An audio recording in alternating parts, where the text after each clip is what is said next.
oleh tim editor, oleh Pak Tajudin, ya.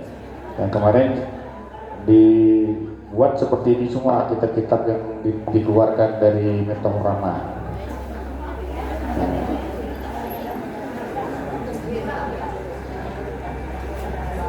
Jadi kalau untuk mendapatkan ISBN ya tentunya nanti akan dirubah mulai dari sebelah kiri, ya. ISBN itu International Book Number, yang mendapatkan izin dari perpustakaan internasional. Jadi nanti buku ini diubah dari sebelah kiri. Nah, tapi pemahaman untuk ini nih, ya, bacanya mulai dari sebelah kanan. Nah, gitu ya. Yang pertama, Bapak Ibu, halaman satunya panduan zikir tarekat Rahmaniyah. Ya. Pertama-tama kita bersyukur kepada Allah, alhamdulillah dapat mengikuti sesi tentang tarekat Rahmaniyah ini. Ya. Salawat dan salam pada junjungan kita Nabi Muhammad SAW, juga untuk seluruh keluarga, sahabat dan pengikutnya sampai di akhir zaman kelak. Bapak Ibu sekalian, zikir Rahmaniyah ini juga harus ada bai'ahnya. Saya mulai diizinkan memberikan bai'ah atau melaksanakan ini sejak 2007 ya. 2017 ya. Untuk beliau masih hidup 2007 ya. Beliau meninggal 2011, 2007 saya sudah diizinkan untuk mengajar, tapi karena beliau masih ada, maka saya tidak produktif untuk memberikan pelajaran karena masih ada beliau. Kita menghormati beliau, Haji Muhammad Usman. Dan beliau meninggal 2011 wafat. Nah, barulah setelah itu kita melaksanakan PA sudah beberapa titik. Di Kampung Banjar pernah 1 kali, di Terumnas 4 Al-Kausar pernah 1 kali, di Masjid Arunia pernah 1 kali, Masjid Nurul Amin pernah 1 kali. Sudah pernah beberapa titik. Tarekat Rahmaniyah ini tidak seperti salawat dari Al-Quran sampai 10 malam. Tarekat Rahmaniyah ini cukup 1 jam paling lama, setengah jam pun bisa, yang penting paham ya. Nah, arti tarekat Rahmaniyah halaman 1 di situ dijelaskan tarekat itu artinya jalan. Jadi jangan takut sebut tarekat itu apa? Tarekat itu artinya jalan. Kalau ibu naik haji atau umrah, nanti duduk di depan pintu Masjidil Haram, diusir sama tentara, ya hajah, tarik, ya hajah, harik itu artinya bergerak, kalau tarik itu artinya jalan. Tarik itu artinya jalan. Kalau ibu mendengar kata tarekat, jangan takut, oh kalau ikut tarekat pelakoni tarekat, takut dengan gitu tuh tarekat, padahal jalan. Rahmaniyah itu artinya kasih sayang Allah. Maka zikir itu artinya mengingat Allah. Maka kalau kita padukan katanya cara terminologi umumnya, dapat diartikan bahwa zikir tarekat Rahmaniyah itu dapat diartikan jalan atau media yang bersihkan bacaan-bacaan zikrullah. Jadi zikir Rahmaniyah itu adalah bacaan-bacaan yang berisi zikrullah dengan tujuan untuk mendapatkan kasih sayang Allah Subhanahu wa Ta'ala. Nah, oleh karenanya tarekat Rahmaniyah ini biasa juga disebut dengan zikir Rahmaniyah. Halaman 1 ini memuat tentang dasar hukumnya. Apa dasarnya orang berzikir? Itu dia dalilnya ada. Nah, itu halaman 2-nya juga dasar hukumnya, saya persingkat saja. Jadi kalau ada nanti bertanya, kau zikir apa nya, apa dasar hukumnya? Nah, ini dasarnya Quran surah Al-A'raf 205 halaman 2. Wazkur rabbaka, sebutlah nama Tuhan. Nah, kemudian surah Al-Muzammil, wazkuri isma rabbika wa tabattal ilaihi tabtila, sebutlah nama Tuhan. Dasar hukum yang lainnya yaitu surah Al-Ahzab, laqad kana lakum fi rasulillahi uswatun hasanah liman kana yarjullah wal yawmal akhir wa dzakarallaha katsiran. Jadi kalau kita berzikir itu kita mencontoh Nabi Muhammad Shallallahu Alaihi Wasallam. Karena Nabi Muhammad dikatakan oleh Allah dalam Al-Quran surah Ahzab ayat 21, wa zakarallaha katsira. Adalah Nabi Muhammad itu banyak sekali berzikir pada Allah. Jadi orang yang paling banyak berzikir pada Allah itu pada Nabi Muhammad Shallallahu Alaihi Wasallam. Kemudian perintah berzikir surah Al-Ahzab ayat 41, ya ayyuhalladzina amanu dzkurullaha dzikran katsira. Wahai orang-orang beriman, berzikirlah kamu kepada Allah dengan menyebut berzikir dengan zikir sebanyak-banyaknya. Jadi Bu, Bapak, kalau kita bandingkan jumlah dalil perintah berzikir dengan perintah selawat ini, banyak dalil perintah berzikir. Lagi ya, banyak dalil perintah berzikir daripada dalil perintah selawat dalam Al-Quran. Nah, dalam Al-Quran ini ya satu ya, perintah berselawat. Perintah berselawat satu ya. Perintah untuk berselawat hanya satu. Al-Ahzab 56. Satu ya. Ya ayyuhalladzina amanu sallu alaihi wasallimu taslima. Perintahnya satu ya. Tapi kalau kita menginventaris perintah berzikir banyak. Banyak. Artinya apa? Artinya dalam hidup kita ini prioritas utama kita itu berzikir kepada Allah Subhanahu wa ta'ala. Maka di sini dikatakan, ya ayyuhalladzina amanu dzkurullaha dzikran katsira, wahai orang-orang beriman, berzikirlah kamu pada Allah dengan zikir sebanyak-banyaknya. Jadi bukan sikit-sikit. Kalau selawat perintahnya, ya ayyuhalladzina amanu sallu. Ya. Innallaha wa malaikatahu yusholluna 'alan nabi, ya ayyuhalladzina amanu sallu alaihi wasallimu. Allah tidak merintahkan zikir sebanyak-banyaknya, tidak. Allah tidak merintahkan salawat sebanyak-banyaknya, tidak. Tapi akhirnya para ulama membuatnya salawat sebanyak-banyak. Yang diperintahkan oleh Allah zikir sebanyak-banyaknya. Nanti kita tinggal mengatur bagaimana bentuk zikir kepada Allah yang sebanyak-banyaknya itu. Zikir kepada Allah itu melalui salat 5 waktu itu artinya zikir. Kita sudah tiap hari salat 5 waktu. Aqimi sholata li zikri. Jadi ketika kita salat kita sudah berzikir kepada Allah. Salat tahajud kita berzikir kepada Allah. Salat duha kita pun sudah berzikir kepada Allah. Salat taubat, salat rawatib kita sudah berzikir kepada Allah. Maka perlu diimbangi dengan selawat. Jangan lupa berterima kasih pada yang ngajarkan kita zikir, yang ngajarkan kita salat, yang ngajarkan kita salat wajib, salat sunnah Nabi Muhammad. Maka jangan lupa ucapkan selawat untuk dalam rangka berterima kasih, begitu maksudnya. Manfaat berzikir ayat surah Ar-Ra'd ayat 8. Ya, kalau kita banyak berzikir, insyaallah halaman 3, alladzina amanu wa tatma'innu qulubuhum bi dzikrillah, ala bi dzikrillah tatma'innul qulub. Baik. Berzikir itu juga lebih baik ya. Ya ayyuhalladzina amanu idza nudiya lis-salati min yaumil jumu'ati fas'au ila dzikrillah wa dzarul bai'. Nah, ini tentang perintah salat Jumat pun saat itu kita sedang berzikir. Zalikum khairul lakum, itu lebih baik darimu in kuntum ta'lamun. Jadi berzikir pada Allah itu lebih baik. Nah, akhirnya zikir-zikir ini ya oleh dan ada klasifikasi zikir wajib, salat 5 waktu zikir wajib, salat sunnah zikir. Nah, berzikir itu sendiri zikir. Zikir ketika salat subhanallah, subhanallah, itu zikir ya. Apapun yang kita kategorikan mengingat Allah, itu kan artinya adalah zikir kepada Allah. Baik. Bapak Ibu, tentang zikir berjamaah itu dalilnya halaman 4 tentang zikir berjamaah huruf A kecil. Ini sayang tidak dimuatkan tentang redaksi hadisnya. Baik, tentang ta'awudz. A'udzubillahi minasyaitonir rajim ini masuk dari bagian zikir, sudah masuk pada materi zikir. A'udzubillahi bismillahir rahmanir minasyaitonir rajim, dia akan dibebaskan dari gangguan syaitan hingga sore. Jadi barang siapa yang baca a'udzubillahi minasyaitonir rajim, ya kan? Maka dia Auzubillahi samil alim minasyaitonir rajim.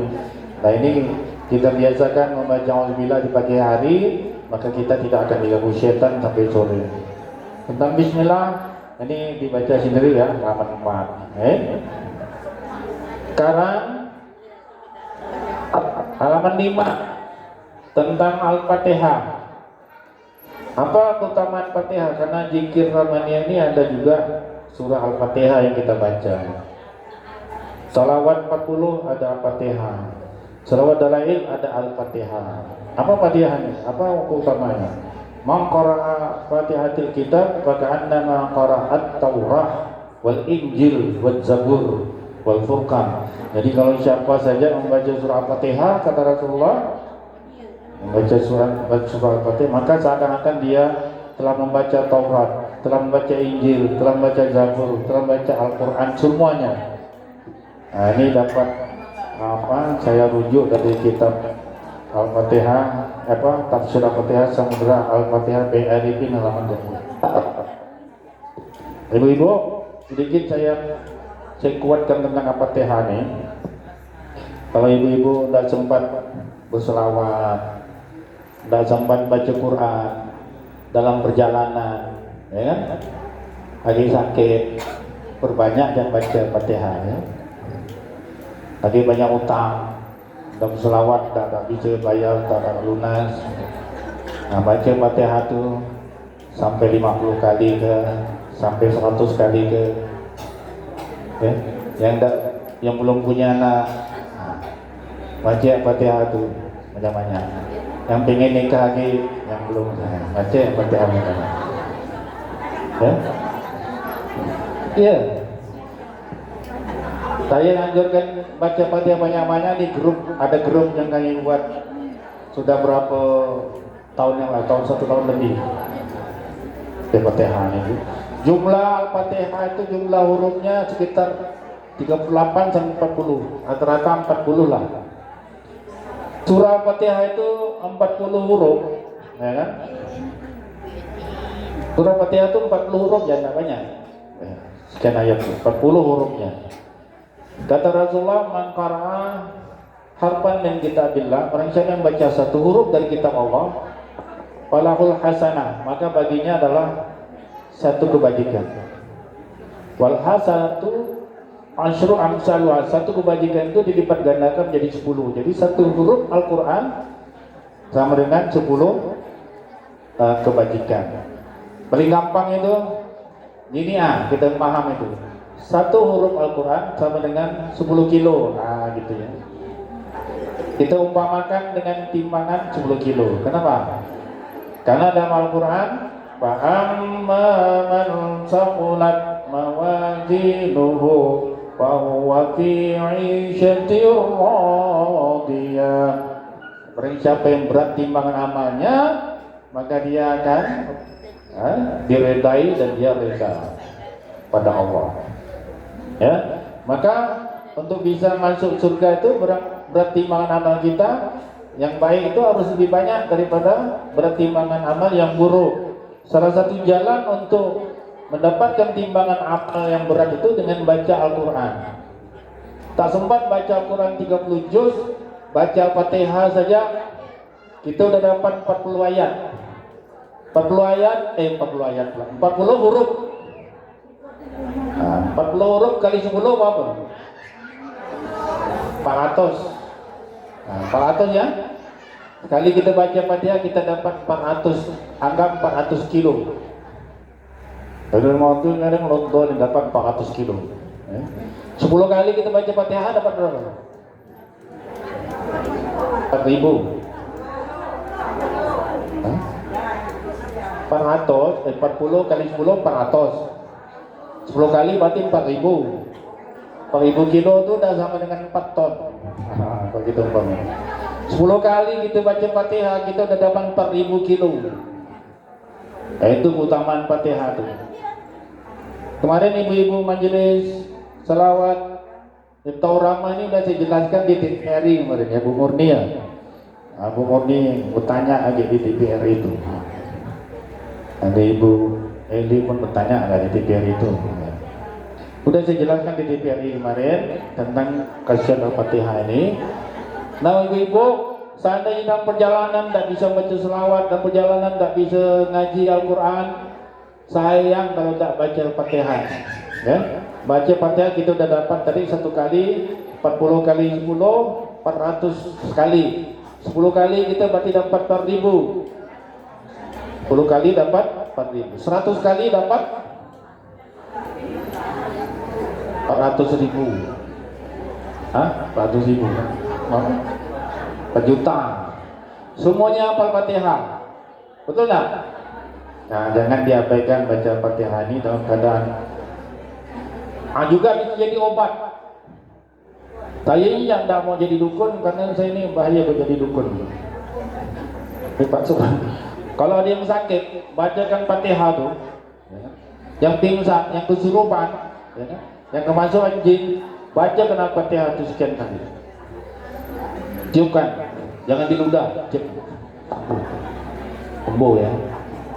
Jadi tak usah pergi kemana-mana. Bacakan ya Al-Fatihah itu. Ibu-ibu sakit apa? Ya, bacakan Fatihah sampai yakin 3 kali, minum airnya, insyaallah. Anak-anak yang ilmunya payah dapat belajar ilmu itu, bacakan Fatihah, minta pada Allah. Nah inilah rahasia Fatihah. Lain kali kita uraikan panjang lebar lagi. Namun ada filenya di TVRI, nanti saya boleh kirimkan bagaimana fadilah Fatihah. Dia kalau yang punya utang banyak baca Fatihah, insya Allah Allah tolong utangnya bisa lunas. Dia pengen kaya, insya Allah baca Fatihah sering-sering bisa kaya, insya Allah. Ya, karena di sini artinya sangat banyak. Siratal ladzina an'amta alaihim itu jalan yang telah Engkau berikan nikmat pada orang yang telah mendapatkan nikmat dunia dan nikmat akhirat. Nikmat yang paling penting dari fadilah baca Fatihah adalah berkumpulnya saat kita meninggal dunia nanti, terus mudah-mudahan nyawa kita, roh kita dikumpulkan dengan para nabi. Amin ya rabbal alamin. Sering-seringlah baca Fatihah. Itu zikir ramanya nanti ada baca Fatihah.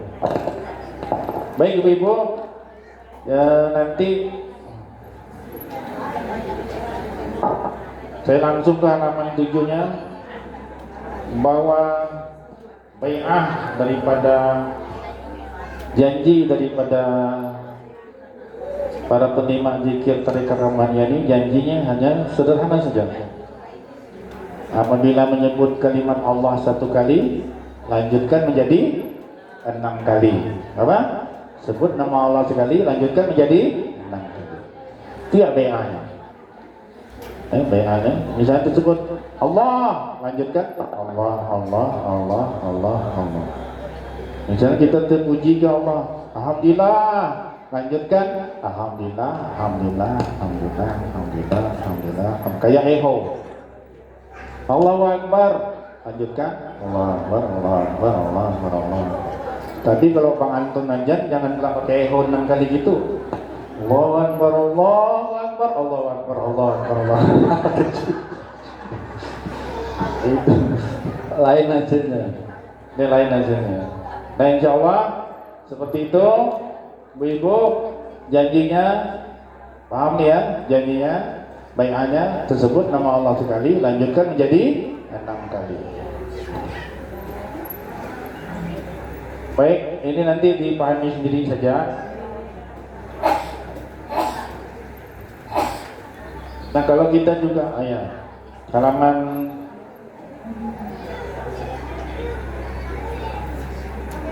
kalimat la ilaha illallah ini menjadi penting untuk sering kita zikirkan. Kenapa?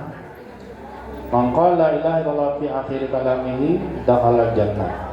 Barang siapa yang di akhir hayatnya, di akhir hidupnya, di akhir kata-katanya mengucapkan kalimat la ilaha illallah dakhala jannah, masuk surga. Berdasarkan penelitian dari petugas rumah sakit Muhammadiyah Jakarta, dari 1.000 orang yang meninggal dunia itu hanya 7% yang dapat mengucapkan kalimat la ilaha illallah. Dari 1.000 hanya 7%, 7% kali 1.000 hanya 70 orang yang bisa matinya mengucapkan kalimat La ilaha illallah. Bapak Ibu, menjadi penting untuk kita selalu mengingat kalimat La ilaha illallah, karena zikir Rahmaniyah ini nanti adalah mengucapkan kalimat La ilaha illallah. Dalilnya di mana ini? Dalil Al-Qur'annya ini belakangan setelah menulis buku ini saya belum ketemu dalilnya. Belakangan setelah saya menghafal surah Muhammad, maka saya dapatkan dalil tentang kalimat La ilaha illallah itu terdapat dalam Quran surah Muhammad ayatnya ayat 19. Fa'lam annahu la ilaha illallah wastaghfir li dzambika wa lil mu'minina wal mu'minat wallahu ya'lamu mutaqallabakum wa maswaakum. Maka kata Allah, ketahuilah, fa'lam annahu, bahwa sesungguhnya la ilaha illallah, tiada Tuhan selain Allah.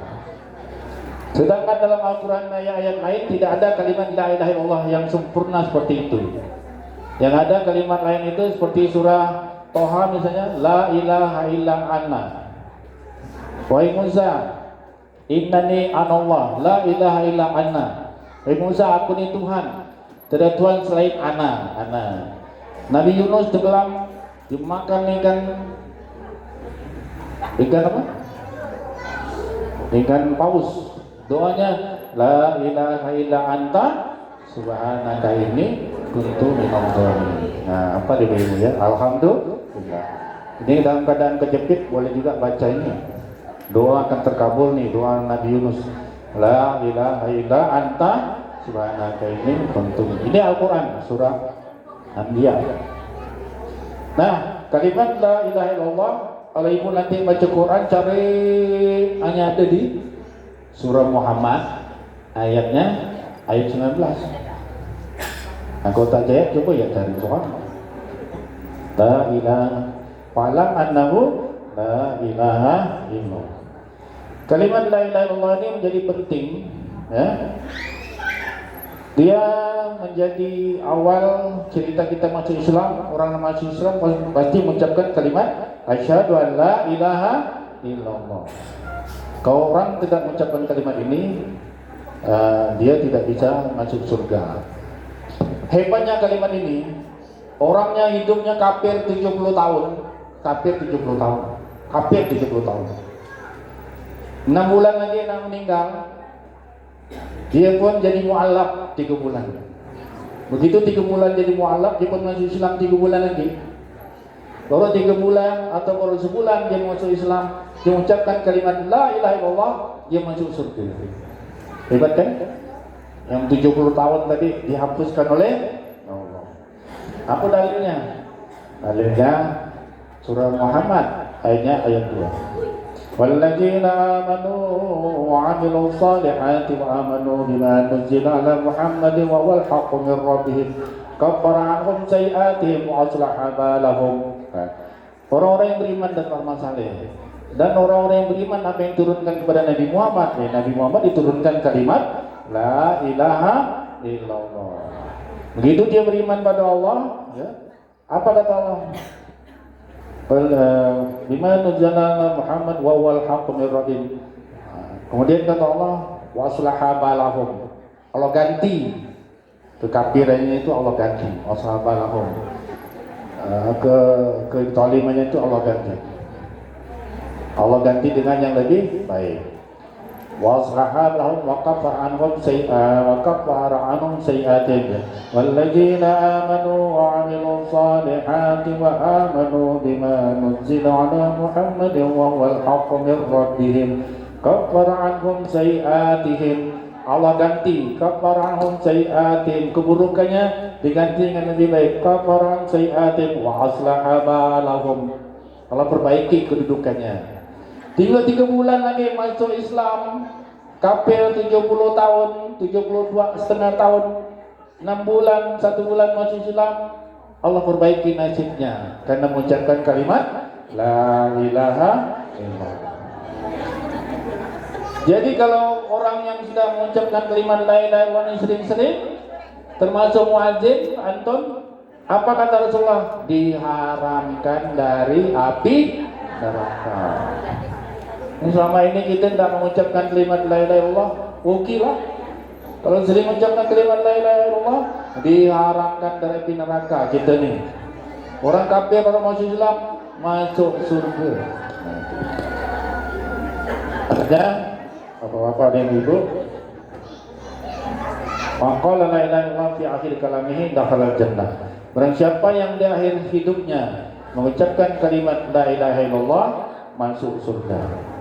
Baik, sudah azan belum? Baik, sudah azan. Nanti kita lanjutkan bayannya. Sekarang kita nanti pada saat zikir habis sholat zuhur kita langsung zikir praktek dulu. Nanti bayannya saya lanjutkan setelah ini saja. Buka halaman 18 ya. Nanti ikuti saya saja.